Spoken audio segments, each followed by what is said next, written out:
This week on Capitol Report, Governor Lamont's push to expand access to early childhood education. I think this is one of the best investments we can make. I believe the children are our future. Thank you. Teach them well and let them lead the way. Plus, the ongoing battles between lawmakers, utility companies over the state's regulatory authority. You can make a choice. Go forward or go backwards. Good. I think PURA is broken. I can fix it. Also, Connecticut State College and University Chancellor grilled over excessive spending. I acknowledge that my actions have raised serious concerns. You have any caviar? Si, senor. Beluga, but it's $80 a portion. Well, better just take 2 portions of that. And while President Trump is renaming bodies of water, Governor Lamont has a suggestion. I think Connecticut Sound's got a real ring to it. That it does, Governor. Capitol Report starts now.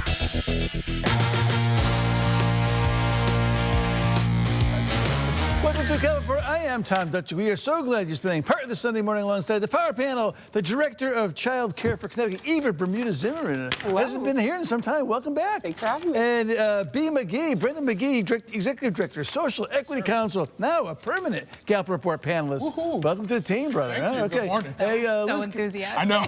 Liz Koranowitz, a Republican strategist. Johnny Meck's back. The old guy on the panel. The old guy on the panel. Well, not really. Okay. Not old. All right, guys. So Governor Lamont believes the children are our future. Teach them well and lead the way. Well, hey, who knew that Whitney Houston's 1986 hit? Of course, I thought Graham Nash in 1968 was a little easier though. But success in Connecticut, Governor Lamont. That's who the Nedster hit the road last week with his crown jewel proposal from his budget address to propose the largest expansion of preschool access in state history.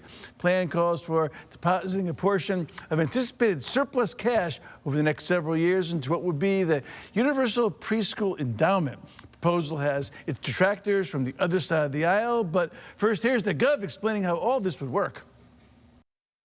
This is an endowment that's built to last. That means this is an endowment in good times and in bad times. It's going to be there to provide early childhood for all of our kids going forward. It's an endowment that's seeded with $300 million from this budget, probably another $300 million in the next budget. We're spending about 10% a year out of that. While the governor has this endowment plan, I think we need to do something more within the confines of the budget. There's currently an early childhood fund in the comptroller's office. That should be the vehicle for these activities to take place.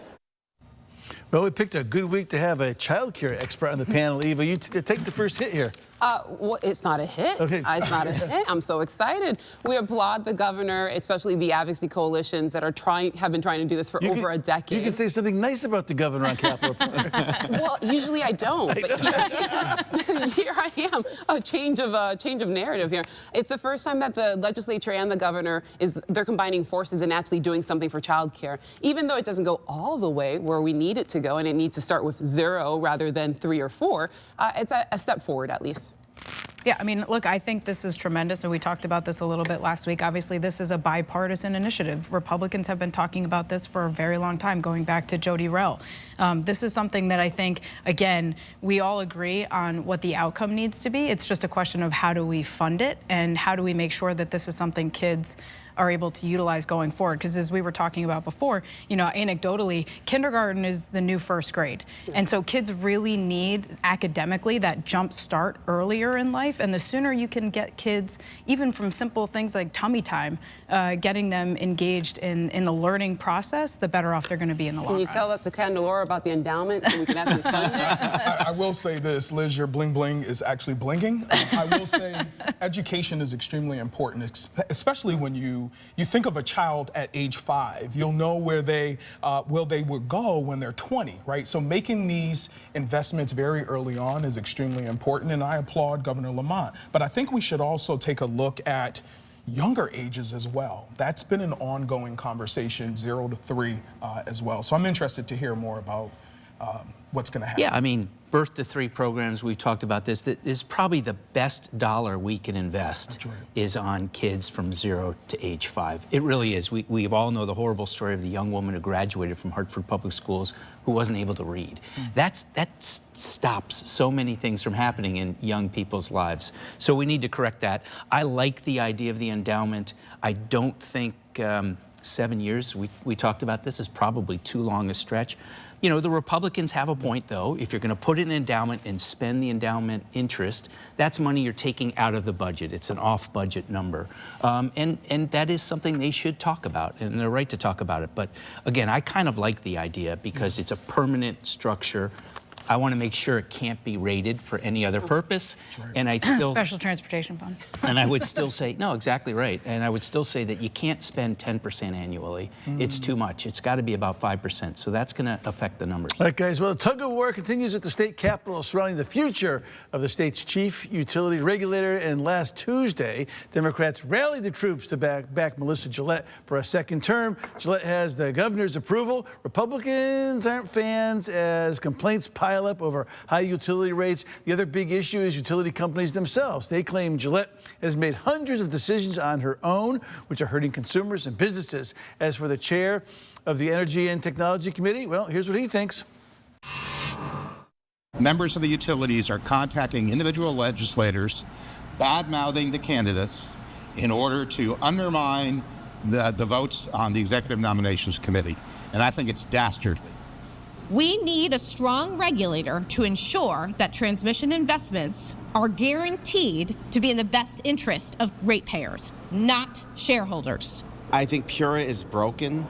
I think PURA has been too involved in the legislative process. They're supposed to be judges. They need to be arbiters again. And they're caught up in controversy time and again. That's a real dumpster fire going on there in PURA, you know. So now Melissa's nomination is "quote unquote" paused because it turns out she was sending drafts of op-ed pieces to the chairman. I don't know. It's a mess. It's a mess. Using her as a scapegoat for their greed is absurd. My God, right now Eversource has been spending or generating $800 million in revenue, and we're going to look at PURA as the faulty leak here in a process that we should be looking at Eversource. You sound like McKinney, Jesus. I will say, freedom of information, I support it wholeheartedly. It's almost a damned if you do, damned if you don't type of situation in this case. But I will flip it. Let's talk about the consumers, right? We have to figure out, once we click that switch when the AC is on, how will that impact our consumers? And legislators will be at the forefront of those conversations moving forward. And so let's not be distracted.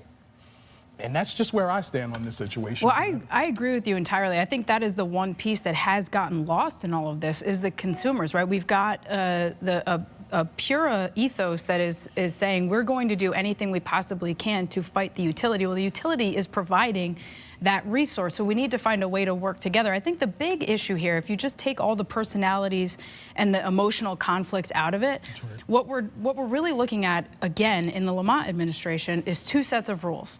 One set of rules for them and one set of rules for everybody else. And I think when you're looking at the time and again, we've seen this administration and their appointees skirting transparency and good government laws. You have to, the people that you're dealing with, whether it's ratepayers, taxpayers, businesses, they need to know that the people on the other end are honest brokers and they're following the Eva, rules. push back on that. I have to push back. I'm like, we're socializing right now. This should be a public good. We should socialize programs that help the people. So if you're talking about 2 different bifurcations of what is Lamont, we should actually be looking at how Eversource runs and operates their businesses and how their greed is leading us to this bifurcation. But all of that is public. This is about a company. The governor is at 63%. He's very popular. Marissa Gillett is his appointee. That's right. The governor needs to go out and say what I believe the case is, which is never before have the utility companies spent so much time and money trying to tank the head of PURA. Why are they doing that? And is that in the best interests of the ratepayers? Now, people can have different opinions, but if I'm the governor, I'm going to say, if you vote against her, you're with the utilities. If you vote for her, you're with the consumers. There you go. All right, McKinney, much more to come here. Hey, the chancellor of Connecticut State College and University System apologized to a legislative oversight committee last week. Terrence Chang falling on the sword and taking blame for excessive spending on meals, limo rides, concert tickets, and other expenses that were probably needed to do on state plastic charges. And alone, other CSCU leaders have also faced scrutiny for their expense reports. But during the hearing, State Rep Lucy DeHaan dressed down Chang for buying lavish meals, while some CSCU students don't have even access to school food pantries. Watch this. What sort of message do you think that gives the student who's working several jobs and trying to make ends meet and trying to get food from a food pantry and can't get it? And, there's excessive meals happening at the top. What sort of tone do you think that sets? I think it looks bad. I mean, not sure how else to say it more elegantly than that. Those were mistakes. Those were absolutely mistakes in that I did not take into consideration what the public perception of my actions might have been. You should just stick with that 12-ounce steak as opposed to the 64-ounce steak. But the Nedster basically is saying, nothing to see here, move on. Typical. Right. I mean, this is so typical. I think at the end of the day, this is completely indefensible. And this comes to the public trust. You are a public servant, and that has gotten lost. Tuition is higher, things are less expensive, things are working much worse for students. And frankly, this falls on the Board of Regents. This is their job to oversee and hold accountable, and they are not doing that. So I semi-agree here. I semi-agree. Semi-agree. I agree that we do have to hold them accountable. But what we're not looking at is that the role of the chancellor for years has been that. It's been whining and dining and schmoozing. So the difference here is the fact that he apologized. The difference is not the fact that what he was doing is wrong. We should be putting the attraction and the attention on the conversation of funding and funding the teachers and the schools that actually need support. The state has put so much money into higher ed while pre-K through 12 is getting gutted. Not enough. All right, guys, a couple of special elections are right around the corner. Goody gumdrops up next. News 8's political reporter Mike Cerulli here to explain why everyone, maybe not everyone, should be paying attention to all of these races. We'll get some Mike's insight when we get back. Do not go away. Fiery first.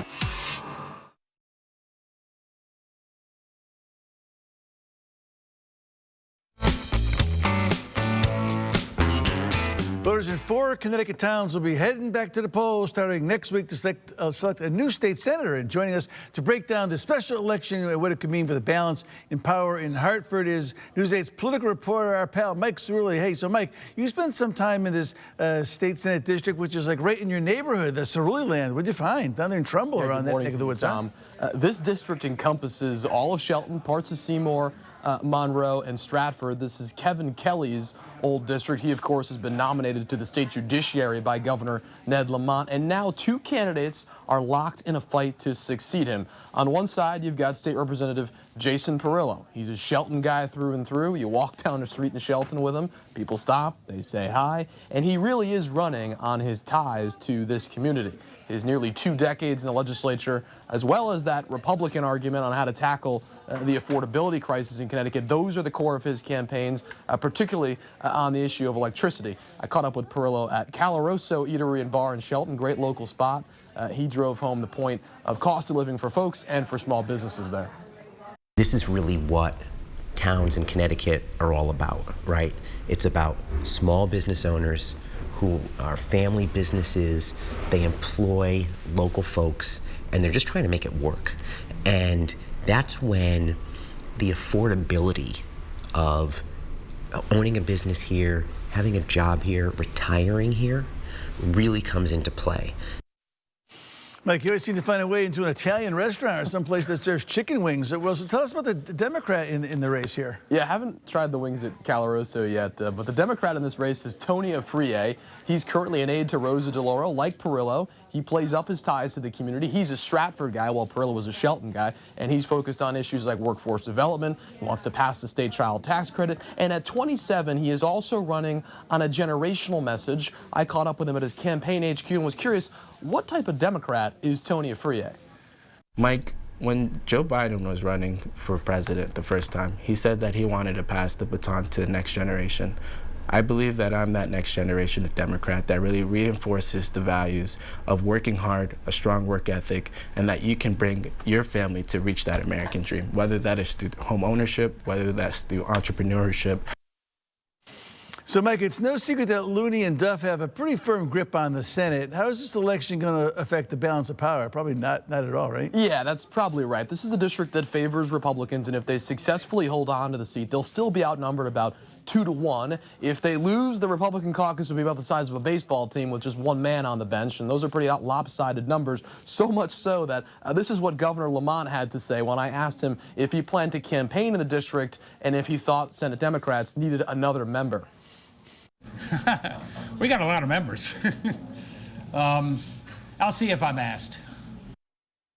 Interesting, Mike. Hey, so when's the election? Yeah, so early voting is the 20th through the 23rd. The big day is on the 25th. We'll have all coverage here on News 8. All of us from Ansonia know that Shelton's really not part of the valley, Mike. Just so you know that, Mike. Thanks for being here, Mike. Appreciate it. Great to be here, Tom.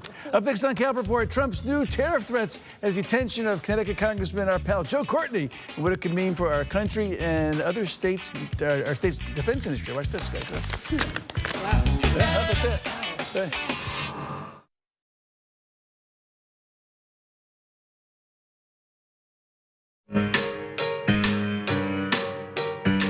Connecticut Congressman Joe Courtney sounding the alarm over President Trump's new tariff threats. Courtney not happy about how this could impact relations with Australia. Just 2 days before the tariff announcement, Australia's government delivered a $500 million check as part of the new AUKUS agreement, which impacts Connecticut and the building of submarines for Australia at Electric Boat. Courtney slammed the tariff threat, saying it threatens our relationship with a key strategic ally. Watch this.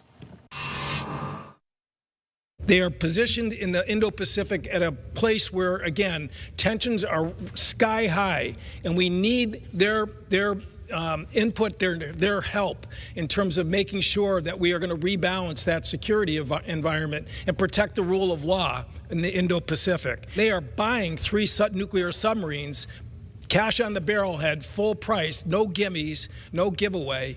So again, by all the measurements that President Trump talks about, trade issues that were being ripped off by other countries, in this case, every one of those arguments fails.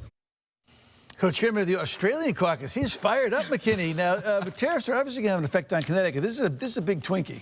Well, let's see what happens. I think Donald Trump uses tariffs to negotiate, and he wants more stuff to be built and made in America by American workers. That's only going to help the middle class. I mean, he won because he went to communities that have been hollowed out, that used to be hardworking manufacturing sites, and people saw their jobs lost to China and Mexico. And he wants to correct that.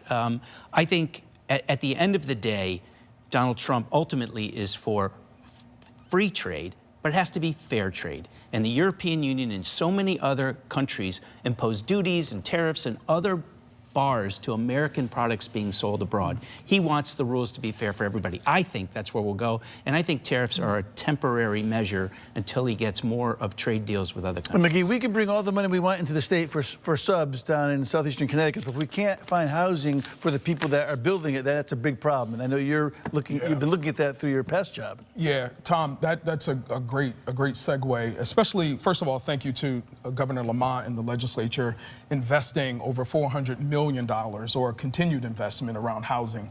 People do really want to live in Connecticut, and with respect to eastern Connecticut, there's a lack of housing, or a shortage rather, there.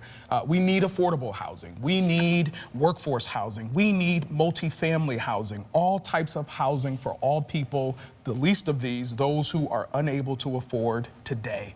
So we can talk all the big talk, but we have to continue to build. So shout out to Selah.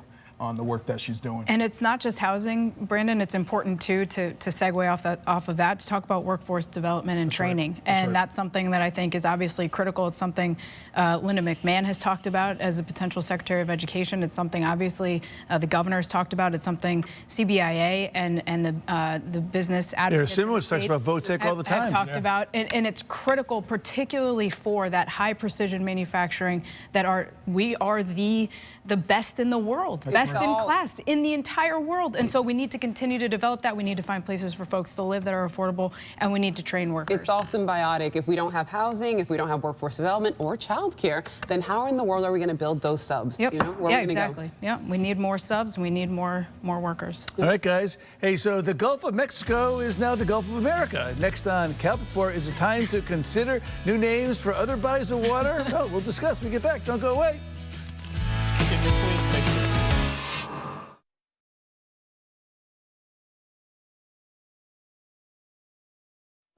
Well, if you use Google Maps, then you know it's official here in the United States. The Gulf of Mexico is now rebranded as the Gulf of America. This was one of President Trump's first executive orders, and that has a lot of people wondering, is it time to rename another body of water? Some have suggested that it's time for Connecticut to lay claim to the body of water to our south and make Long Island Sound the Connecticut Sound. Calpaport asked Governor Lamont if he's ready to take the action. Watch this.